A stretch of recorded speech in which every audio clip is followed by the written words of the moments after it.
नमस्कार, स्वागत है आप सभी का। देवभूमि देख रहे हैं आप और मैं हूं आपके साथ कृतिका। बुलेटिन की शुरुआत करते हैं। मुख्यमंत्री आवास में पत्रकारों से बातचीत करते हुए मुख्यमंत्री पुष्कर सिंह धामी ने दो टूक कहा कि चाहे विकास का मामला हो या अवैध निर्माण का एक्शन हो, ये एक्शन सबको दिखाई देगा। सरकार पारदर्शिता के साथ एक मिसाल पेश करने जा रही है।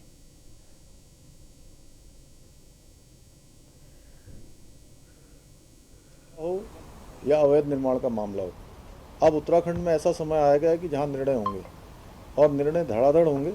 उस पर कोई रुकावट नहीं होगी किसी के कारण से। जो अच्छे निर्णय हैं उन पर कोई रोक नहीं लगेगी, तुरंत तत्कालिक रूप से निर्णय लिए जाएंगे। वहीं मुख्यमंत्री पुष्कर सिंह धामी ने शनिवार को राजभवन में गवर्नर गुरमीत सिंह से हुई मुलाकात की और मुख्यमंत्री ने इस दौरान कहा कि समय समय पर राज्यपाल से मिलने के लिए जाते रहते हैं और राज्य में बीते दिनों जो कुछ प्रमुख घटनाएं हुई हैं उनकी वो जानकारी देने राज्यपाल को गए थे।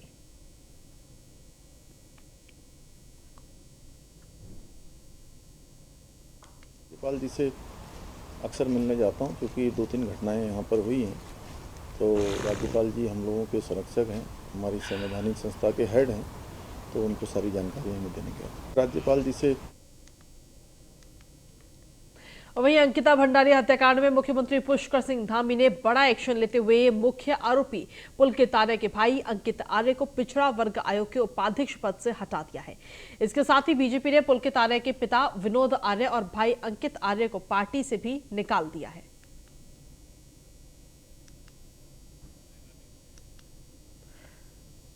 तो आपको बता दें कि ये बड़ा एक्शन इस वक्त लिया गया है पार्टी की तरफ से और सरकार की तरफ से। ये बड़ा एक्शन इस वक्त उठाया गया है अंकिता हत्याकांड को लेकर, जिसको लेकर पूरे प्रदेश में इस वक्त काफी गुस्सा है, काफी लोग विरोध कर रहे हैं और साथ ही आरोपियों की फांसी की मांग इस वक्त लगातार कर रहे हैं।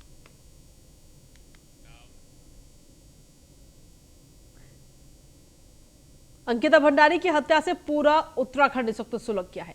अंकिता भंडारी के हत्यारों के खिलाफ लोगों का गुस्सा बढ़ता ही जा रहा है और शुक्रवार को ग्रामीणों ने अंकिता भंडारी के हत्या आरोपी और बीजेपी नेता विनोद आर्य के बेटे पुलकित आर्य के रिजॉर्ट वंत्रा में तोड़फोड़ की थी। शनिवार को भी लोगों का गुस्सा शांत नहीं हुआ। स्थानीय लोगों ने रिजॉर्ट के पीछे बनी पुलकित आर्य की फैक्ट्री में आग लगा दी। शुक्रवार को जब पुलिस ने आरोपियों को गिरफ्तार किया तो उस समय भी लोगों ने उनके साथ मारपीट की थी। पुलिस ने बड़ी मुश्किल से तीनों आरोपियों को बचाया था।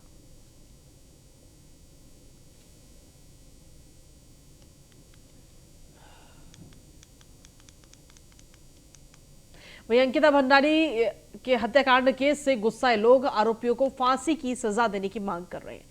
अंकिता भंडारी की हत्या के आरोपियों को फांसी की मांग कर रहे लोग एम्स पहुंचे। वहां पर स्थानीय विधायक रेणु बिष्ट की गाड़ी में आक्रोशित भीड़ ने तोड़फोड़ की और माहौल खराब होता देख विधायक वहां से निकल गई।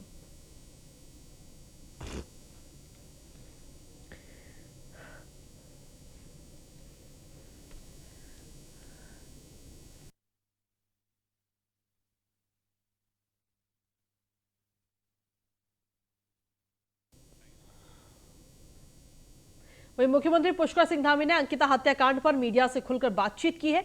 मुख्यमंत्री ने कहा कि घटना संज्ञान में आने के बाद से ही सरकार ने तो रिपोर्ट पर कार्रवाई करते हुए एक बड़ा संदेश दिया है।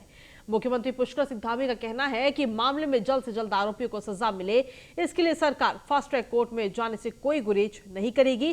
कोई भी आरोपी बख्शा नहीं जाएगा। देखिए, उत्तराखंड की सरकार, उत्तराखंड का प्रशासन, चूँकि जैसे ही ये घटना हुई है, ये घटना बहुत दुखद है। सरकार के लोग भी, मैं स्वयं मुख्य सेवक होने के नाते इस घटना के बारे में पूरी तरह से हम लोग जो भी कार्रवाई हो सकती है उन सभी कार्रवाइयों को कर रहे हैं और इसमें किसी को कतई भी संशय नहीं होना चाहिए कि कोई भी इस पर बचने वाला है। जहाँ संगठन के स्तर पर, सरकार के स्तर पर, पुलिस प्रशासन के स्तर पर पूरी कार्रवाई होगी, कोई इसमें बचने वाला नहीं है। ये घटना में जो भी संलिप्तता है उन सब के खिलाफ हम कार्रवाई कर रहे हैं। राजस्व पुलिस का जो पटवारी थे उनके खिलाफ भी कार्रवाई हुई है। अपराधियों को जेल भेजा जा चुका है। जो रिजॉर्ट सरकारी भूमि पर और वन भूमि पर है उस पर ध्वस्तीकरण की कार्रवाई चल रही है। साथ ही साथ फॉरेंसिक जांच भी उसकी हमने कहा है कि जल्दी से जल्दी। ऋषिकेश में चिल्ला नहर से अंकिता भंडारी का शव शनिवार को बरामद किया गया। परिजनों ने अंकिता भंडारी की डेड बॉडी की पहचान की। बता दें कि आरोपियों ने अंकिता भंडारी की हत्या के बाद उसको लापता दिखाकर पुलिस को गुमराह करने की कोशिश की थी। और ये भी बता दें कि 19 साल की अंकिता भंडारी 18 सितंबर को लापता हो गई थी। वो एक वंतरा रिजॉर्ट में रिसेप्शनिस्ट के तौर पर काम करती थी। पुलिस ने अंकिता हत्याकांड में रिजॉर्ट मालिक पुलकित आर्य समेत 3 आरोपियों को गिरफ्तार भी कर लिया है। अंकिता भंडारी का शव बरामद होने के बाद सीएम पुष्कर सिंह धामी ने ऐलान किया कि मामले की जांच आईजीपी पी रेणुका देवी के नेतृत्व में एसआईटी करेगी और दोषियों को कड़ी सजा दिलाई जाएगी। मुख्यमंत्री ने कहा कि आरोपियों के गैर कानूनी रूप से बने रिजॉर्ट पर भी बुलडोजर द्वारा कार्रवाई भी शुक्रवार देर रात की गई।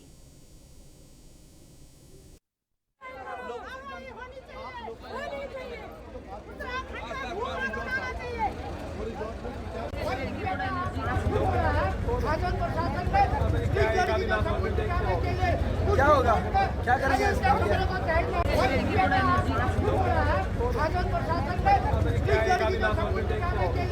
क्या होगा।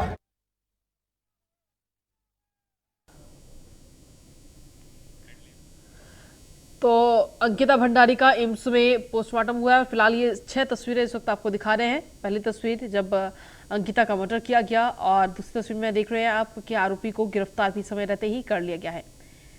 और जो रिजॉर्ट था जहां पर अंकिता काम करती थी वहां पर बुलडोजर के द्वारा कार्रवाई भी की गई है। ये बुलडोजर आरोपी का, ये जो रिजॉर्ट था वो आरोपी का बताया जा रहा था। साथ ही आपको बता दें कि जब आरोपियों को गिरफ्तार करके कोर्ट ले जाया जा रहा था तो इस दौरान लोगों ने जमकर पिटाई की आरोपियों की। साथ ही आपको ये भी बता दें कि आरोपियों के द्वारा जब जानकारी मिली तो जो शव था अंकिता भंडारी का उसे भी बरामद किया गया। और तो ये तस्वीरें इस वक्त आपको दिखा रहे हैं। हालांकि अब मुख्यमंत्री पुष्कर सिंह धामी की तरफ से सीधे तौर पर कह दिया गया है कि जल्द से जल्द इस पूरे मामले में फास्ट ट्रैक कोर्ट में ये मामला लाया जाएगा और जल्द से जल्द आरोपियों को सजा दिलाई जाएगी।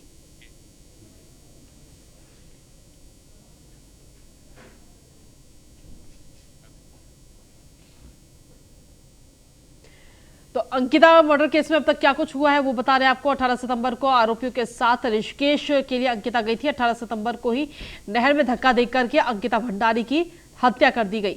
अंकिता की हत्या करके तीनों आरोपी जो हैं वो वहां से ऋषिकेश से वापस लौट आए। अंकिता के लापता होने की खबर राजस्व पुलिस को मिली और 21 सितंबर को परिजनों ने डीएम से गुहार लगाई कि उसको ढूंढा जाए, उसको तलाश की जाए।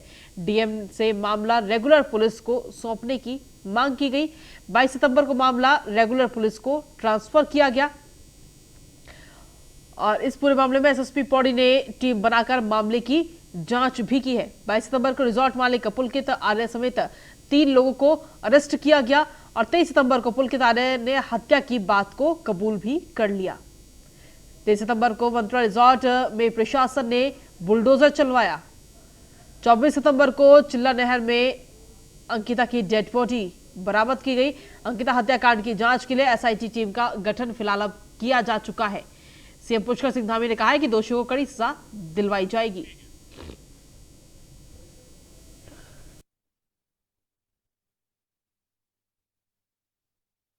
के बाद आज एम्स ऋषिकेश में उसके शव को लाया गया है जहां पर उसका पोस्टमार्टम हो रहा है। और पोस्टमार्टम के बाद आपको दिखाना चाहूँगा कितनी भीड़ है और इस भीड़ को जो है पुलिस बहुत मुश्किल से कंट्रोल कर पा रही है। जहां तहां हंगामा हो रहा है और इस हंगामे के बीच जो है पुलिस लगातार यहाँ बनी हुई है। और इस पूरे मामले में एक ही बात सामने आ रही है कि हर आदमी की एक ही बात है, वो इस बात को कह रहे हैं कि जो भी अपराधी हैं उनको फांसी दी जाए। और इस फांसी के लिए वो कह रहे हैं फास्ट कोर्ट का जो फास्ट कोर्ट है उस फास्ट कोर्ट में जो है इनको कार्रवाई हो और जो लगातार डेट पे बुला के इनको फांसी दी जाए। ऐसी स्थिति यहाँ बनी हुई है जहाँ तहाँ लोग धरना कर रहे हैं, नारेबाजी कर रहे हैं। और इसको देख सकते हैं आप, मोर्चरी के बाद पुलिस लगातार बनी हुई है और पुलिस ने जो है यहाँ पूरा घेर रखा है क्योंकि हो सकता है कि बवाल हो जाए। इस बवाल को रोकने के लिए इन लोगों ने पुलिस की फोर्स यहाँ एक्स्ट्रा बुला रखी है। और इसी के साथ यहाँ पे जो बवाल हो रहा है और यहाँ जितने भी लोग हैं सब एक ही डिमांड कर रहे हैं और ऐसी डिमांड करने के साथ साथ लोगों का जो है गुस्सा लगातार बढ़ता जा रहा है। एम्स ऋषिकेश से संजय शर्मा, न्यूज। वहीं उत्तर प्रदेश के मुख्यमंत्री योगी आदित्यनाथ की तर्ज पर ही पहली बार उत्तराखंड के मुख्यमंत्री पुष्कर सिंह धामी ने भी कार्रवाई की है। पूर्व राज्य मंत्री विनोद आर्य के बेटे पुलकित आर्य के रिजॉर्ट पर शुक्रवार देर रात बुलडोजर भेजकर उसे गिराने की कार्रवाई की गई। उत्तराखंड में ऐसा पहली बार हुआ है जब सीधे तौर पर प्रशासन ने इस तरह की कार्रवाई की हो। डीजीपी अशोक कुमार के मुताबिक सीएम पुष्कर सिंह धामी के आदेश के बाद पौड़ी प्रशासन और पुलिस ने कार्रवाई की और आधी रात को ही पुलिस टीम ने आरोपी के रिजॉर्ट को बुलडोजर चलाकर ध्वस्त कर दिया।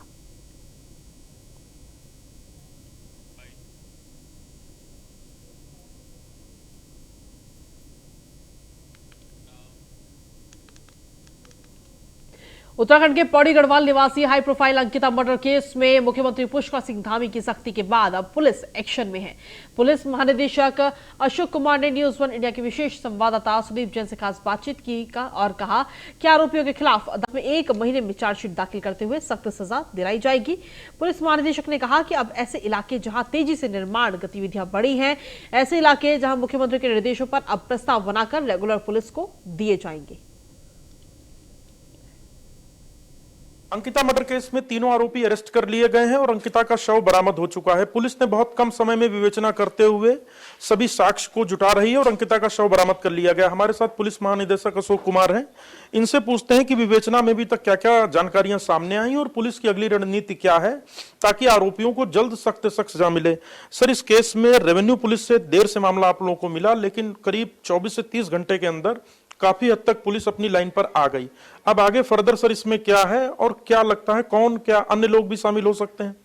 देखिए, इसी सब को देखने के लिए माननीय मुख्यमंत्री जी के आदेश पे हमने डीआईजी रेणुका देवी की अध्यक्षता में एक स्पेशल इन्वेस्टिगेशन टीम बनाई है और वो विवेचना के हर पहलू पर गहराई से जाएगी, हर चीज़ की डेप्थ में जाएगी और अगर कोई अन्य आरोपी बनते होंगे उसको भी जरूर आइडेंटिफाई किया जाएगा और बेस्ट पॉसिबल एफर्ट्स किए जाएंगे कि जो जितना भी साक्ष्य है वो जुटा करके कोर्ट के समक्ष रखा जाए, जिससे कि अपराधियों को कठोरतम सजा दिलवाई जा सके। सर, समय समय पर इस घटना के बाद एक सवाल और उठ रहा है कि रेवेन्यू पुलिस से सिविल पुलिस में कन्वर्जन की बात उठती रही है। राजस्व पुलिस साधनहीन भी है और दूसरा, अगर थोड़ी तत्परता होती तो शायद आरोपी पहले पकड़े जा सकते थे। पुलिस के पास ये मामला आया, उसके बाद तेजी आई, से आप कैसे देखते हैं? देखिए, माननीय मुख्यमंत्री जी ने भी कहा है कि जिन क्षेत्र में क्राइम बढ़ रहा है या जो कि जहाँ पे बाहरी लोगों का आवागमन बढ़ रहा है, तो ऐसे क्षेत्रों को जो है आज चिन्हित करके वो राजस्व पुलिस से नियमित पुलिस क्षेत्रों में स्थानांतरित करना चाहेंगे। उसकी आवश्यकता भी हो गई है कि क्योंकि जो सिस्टम था ये इंटीरियर क्षेत्रों के लिए था, जहाँ क्राइम भी नहीं था, बाहर के लोग भी नहीं आते थे, तो इतने दूरस्थ क्षेत्रों में थाना चौकियाँ नहीं थी, तो जो पटवारी होता था वही पुलिस का काम देख लेता था। तो परंतु यही है कि जो जहाँ जरूरी होगा वहाँ पे कार्रवाई की जाएगी, ऐसा चिन्हित करने के लिए मुझे माननीय मुख्यमंत्री जी ने कहा है। सर, कल सीएम साहब ने सभी होटल रिजॉर्ट की चेकिंग के निर्देश भी दिए हैं कि जहां जहां नए बन गए हैं या जहां से भी शिकायतें हैं उनकी जांच की जाए। तो ये पुलिस के लिए एक बड़ा टास्क होगा और दूसरा, वहां नियमों का भी पालन कराना है। मसलन उनको फायर एनओसी है नहीं है, सीसीटीवी आदि है नहीं है। इस रिजॉर्ट में भी ये शिकायत आई है, सीसीटीवी तो लगे थे पर वो काम नहीं करते थे। जी, ये माननीय मुख्यमंत्री जी के निर्देश कल आए हैं, इस पे जरूर सब जगह जांच करवाई जाएगी। मैं आपकी चैनल के माध्यम से ये और अपील करना चाहूँगा कि कहीं भी अगर किसी को लगता है कि किसी के साथ कोई गलत काम किया जा रहा है या गलत दबाव बना जा रहा है तो जरूर हमारे संज्ञान में लाए, पुलिस उस पर तत्परता से कार्रवाई करेगी। सर, आपने एक अपील भी की है कि इस मामले में पुलिस काम कर रही है पर कुछ लोग बेवजह माहौल खराब करने या लोगों को। अंकिता भंडारी हत्याकांड पर उत्तराखंड की स्पीकर रितु खंडूरी ने गहरा शोक व्यक्त किया। स्पीकर ने कहा कि मानवता को शर्मसार करने वाली घटना हृदय विदारक है। ऐसे में इस केस में फास्ट ट्रैक की कार्रवाई होगी और विधानसभा अध्यक्ष ने यह भी कहा कि प्रदेश सरकार और वो खुद बेटी के परिवारजनों के साथ है और दोषियों को सजा देकर न्याय जरूर मिलेगा। स्पीकर ने राजस्व पुलिस की व्यवस्था को समाप्त कर सामान्य पुलिस थाना चौकी स्थापित करने के लिए मुख्यमंत्री पुष्कर सिंह धामी को पत्र लिखा, साथ ही इस विषय पर शीघ्र आदेश जारी करने का आग्रह किया है।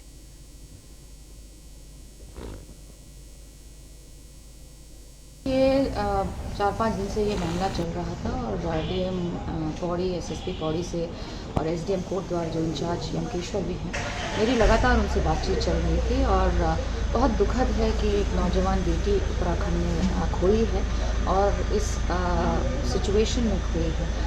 बहुत ही दुखद है। और कड़ाई से निर्णय होने चाहिए, फास्ट ट्रैकिंग होनी चाहिए ताकि जो कल्प्रिट है उसको सख्त से सख्त सज़ा मिलनी चाहिए। उत्तराखंड का समाज इसको बर्दाश्त नहीं करेगा। उत्तराखंड के ये संस्कार नहीं हैं और मैं इसी कॉन्टेक्स्ट में कहना चाहूँगी, हमें सोचना होगा कि रेवेन्यू पुलिस अब कितनी इफ़ेक्टिव है इस प्रदेश में। क्या पुलिसिंग अब हमें पुलिस पर छोड़ देनी चाहिए कि नहीं? दूसरा, भू कानून को इतना कड़ा कर दिया जाए कि बाहर के लोग जो आ रहे हैं यहाँ उन पर रोक हो। और रिजॉर्ट्स बन रहे हैं, कौन आके बना रहे हैं, क्या हो रहा है, पता नहीं चल रहा है। इसलिए कुछ ना कुछ स्ट्रिक्ट निर्णय लेने की ज़रूरत है। और जहाँ तक ये जो अंकिता के साथ हुआ है, मैं चाहूँगी कि इसमें फास्ट ट्रैक के कोर्ट्स हों और कड़ी से कड़ी सज़ा कल्प्रिट्स को दी। अंकिता भंडारी हत्या मामले को लेकर लोगों में जबरदस्त आक्रोश है। हर तरफ आरोपियों पर सख्त कार्रवाई की मांग उठ रही है। हरिद्वार में कांग्रेस कार्यकर्ताओं ने चंद्राचार्य चौक पर विरोध प्रदर्शन कर उत्तराखंड सरकार का पुतला फूंका। इस दौरान कांग्रेस ने मांग की कि अंकिता के हत्यारों को फांसी की सजा होनी चाहिए। मैं पूछना चाहती हूँ नरेंद्र मोदी जी से, उन्होंने बेटी बचाओ बेटी पढ़ाओ का नारा देकर के सत्ता में आए थे, मगर जब से मोदी की सरकार केंद्र में और बीजेपी की सरकार उत्तराखंड में बनी हुई है, तब से आए दिन किसी न किसी बेटियों के साथ दुष्कर्म हो रहा, मर्डर हो रहा। हम मांग करते हैं कि इस तरह का अपराध करने वाला पुलकित आर्या को, उसको और उसके जो दोस्त जो साथी है, उनको सबको फांसी की मांग करती है। हमारी बिटिया थी उत्तराखंड की, 19 साल की थी मात्र। अभी वो सारी देवभूमि शर्मसार हो गई है। जिस तरह से उसके साथ कांड हुआ है, उसको नदी में फेंककर उसकी हत्या करने का प्रयास करा और हत्या हो भी गई। तो मैं सरकार से मांग करता हूँ कि इस हत्याकांड में के दोषियों को कड़ी से कड़ी सज़ा मिलनी चाहिए। जो देवभूमि में एक मैसेज जाए कि इस तरह की देवभूमि में इस तरह की घटनाएं आगे से ना हो, इसके लिए फास्ट ट्रैक कोर्ट बनानी चाहिए। जल्दी से जल्दी उस अंकिता को। अंकिता भंडारी हत्याकांड को लेकर प्रदेश की जनता में आक्रोश है, तो वहीं विपक्षी पार्टियां भी सरकार के खिलाफ धरना प्रदर्शन कर गंभीर आरोप लगा रही हैं। इसी बीच पूर्व सीएम हरीश रावत ने कहा कि अंकिता तुम्हारे बलिदान को नमन है। अंकिता बेटा, आप जहां कहीं हो, आप अब केवल उपेंद्र सिंह भंडारी की बेटी नहीं हो, आप सारे उत्तराखंड की बेटी हो। उन सभी बहादुर बेटियों का आदर्श हो जिन्होंने प्रलोभन को ठुकरा कर हर तरीके की धमकी का मुकाबला करते हुए रिजॉर्ट मालिक द्वारा देह व्यापार का हिस्सा बनने से इनकार कर दिया और अपनी जिंदगी कुर्बान कर दी। उत्तराखंड हम सब सत बार तुम्हारी बलिदान को नमन कर। अब ये दायित्व सरकार के ऊपर है, पुलिस के ऊपर है कि उन दोषियों को दंडित किया। कितनी अफसोस की बात है कि 6 दिन हमको अपनी बेटी की लाश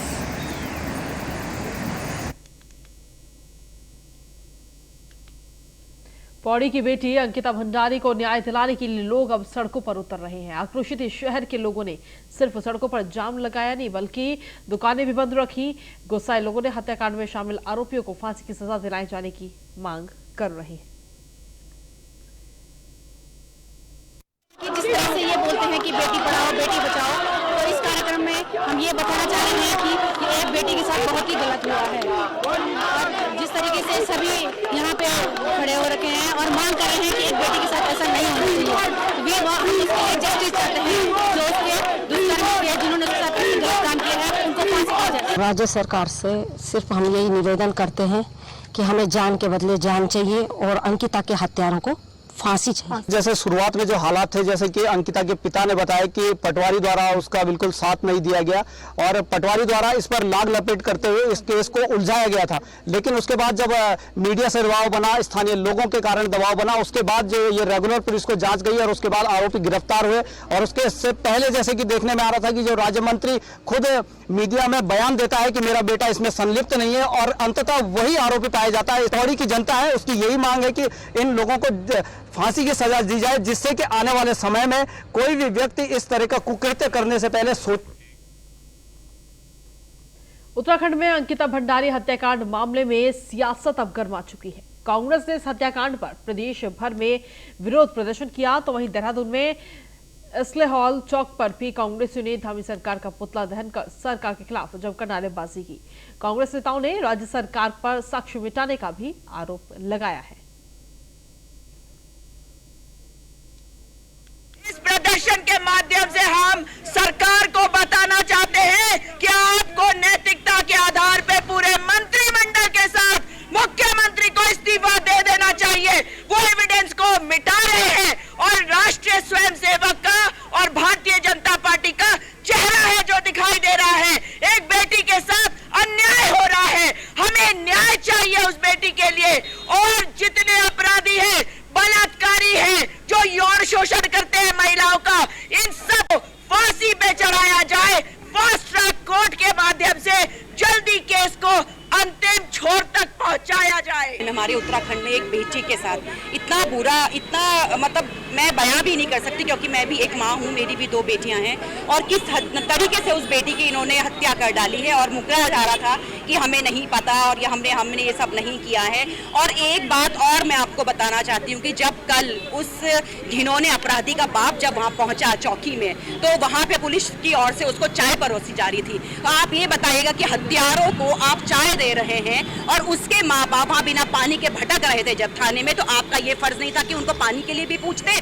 क्या वो अपनी बेटी के लिए इंसाफ मांगना कोई गुनाह है? लेकिन आज की डेट में जो भाजपा ने इतना अपराध करा हुआ है, आप देख रहे हैं कि देश का क्या हाल है और किस और देश को ले जाया जा रहा है। बेटियों का नारा देते हैं बेटी बचाओ बेटी पढ़ाओ, लेकिन बेटियां सुरक्षित बिल्कुल भी नहीं है। तो इसलिए हम चाहते हैं आज आप ही के माध्यम से कि पुष्कर धामी अगर ये देख रहे हैं तो उस अपराधी को कड़ी से कड़ी सजा मिले और उनको हो सके तो। और चलिए देवभूमि में अब अगली खबर का रुख कर लेते हैं देहरादून से, जहां पर एक और जगह चलेगा सीएम धामी का बुलडोजर। दरअसल यूके एसएससी पेपर लीक मामले से इस वक्त की बड़ी खबर मिल रही है, जहां आरोपी हाकम सिंह का रिजॉर्ट जांच में अवैध पाया गया है। पेपर लीक मामले में जेल में बंद है आरोपी हाकम सिंह और तहसीलदार की रिपोर्ट में अवैध रिजॉर्ट का खुलासा किया गया है। 80% वन भूमि पर कब्जा करके हाकम सिंह ने ये रिजॉर्ट बनवाया है। ससुराल पक्ष से हाकम को 20% जमीन मिली। उत्तरकाशी के सांकरी में हाकम सिंह का ये रिजॉर्ट स्थित है। सीएम ने कहा है कि संगठित अपराध करने वाला कोई भी नहीं बचेगा। जितने भी इस प्रकार के अपराधी तत्व हैं जो संगठनिक रूप से अपराध करते हैं, जिन्होंने सरकारी भूमि पर, वन भूमि पर अतिक्रमण करके अपने रिजॉर्ट बनाए हुए हैं, सभी जिलाधिकारियों को हमने निर्देश दिए हैं कि सबकी जांच करें और जहां भी इस प्रकार का अवैध निर्माण पाया जाता है वहां पर कठोर कार्रवाई करें। और खबरों का सिलसिला न्यूज़ इंडिया पर यूं ही लगातार जारी है। फिलहाल देवभूमि में इतना ही। नमस्कार।